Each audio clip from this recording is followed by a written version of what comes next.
How to make your point without PowerPoint. 50 Ways to Present Effectively by Douglas Kruger. Read by Douglas Kruger. To Mom and Dad, for raising me in a household that revered great and memorable storytelling, while remaining utterly and perpetually baffled by numbers and statistics. Having the information is only half the job. Making it come alive is the balance. Think again. A very, very short history of public speaking. 500 million BC to the present.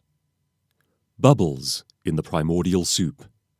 Things swim, grow bored, then venture onto land. A rock arrives from outer space, killing a lot of rather large lizards. Mammals replace them. They babble and chatter to one another, warring and mating. The less hairy ones develop a proud oratory tradition that sets them apart. Empires rise and fall. Wars are waged, riots fill the streets, and in a faraway land, a president with a snappy tie thumps a lectern and says, "Yes, we can." That covers the history of public speaking. Now let's get practical. How do you present without slides? Putting the world to sleep since 1990. Death by PowerPoint, that's the commonly used term, bandied about by board delegates over black coffee and sent covertly from phone to phone in stuffy boardrooms.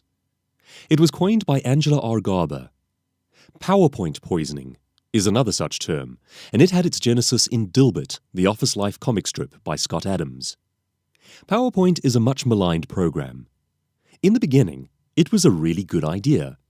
It's not the program's fault that it all went wrong. Microsoft's proud creation suffers a similar PR problem to money.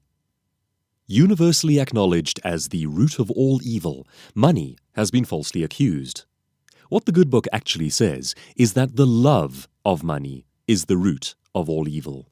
Similarly, it is the obsessive, compulsive, yearning, mindless, brainwashed, muling, needling, squirming, frightening need for PowerPoint that is actually the problem, not PowerPoint itself.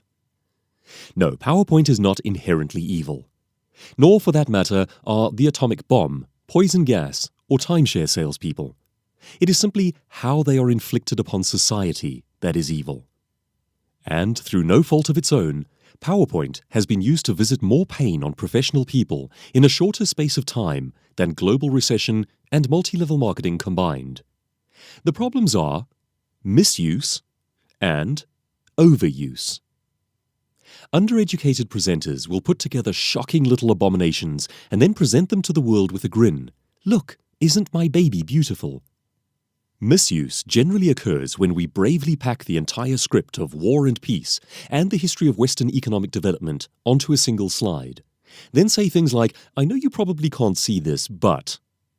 And, like stories about starfish being tossed back into the sea, overuse has strangled the efficacy out of PowerPoint until, sadly, Bill's brilliant little baby has been rendered a psychological sedative. More zombies have been created in conferences through PowerPoint poisoning than by any other single cause. At the time of writing, the number is approximately half the human race, lending credence to the fear that half of us will ultimately rise up and eat the other half. PowerPoint has crossed over to the dark side. As a professional speaker, I vividly recall the conferences at which I've heard a presenter open with, "I won't be using a single PowerPoint slide in my presentation," only to receive thunderous applause, sometimes from a standing audience. People appreciate the honest connection afforded by a real human being without a canned pitch.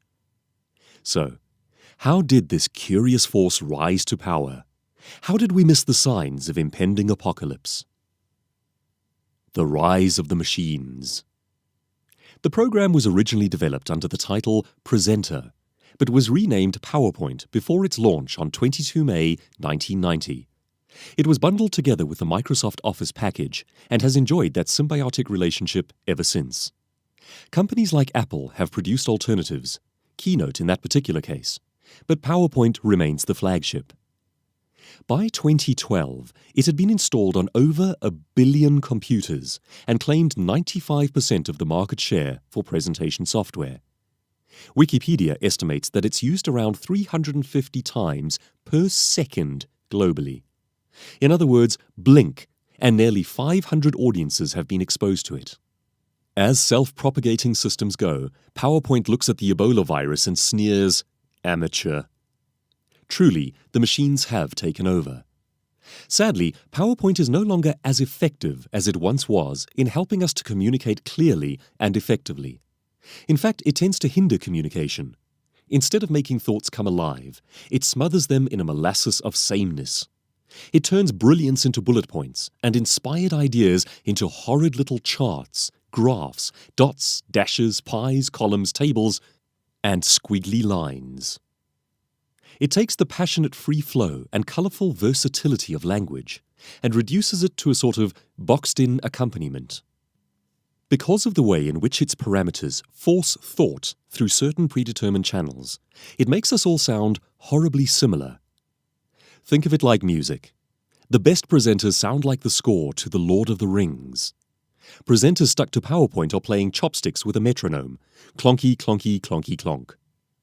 One of its great downfalls is that, no matter how well you use its myriad neat tricks, everyone else is using it too. And so even the most trained and effective PowerPoint devotees are just marginally more developed sheep. I want to be frank, lest I am ever accused of sneaking up on you with a covert agenda. I don't like PowerPoint. And, as someone who speaks full-time for a living, trains executives and sales teams to speak so that they can sell and lead like champions, competes in speaking contests, and writes books and articles on speaking, I feel I am qualified to make this assertion. And I can prove that my stance is correct too. Just look at the information on the following slide.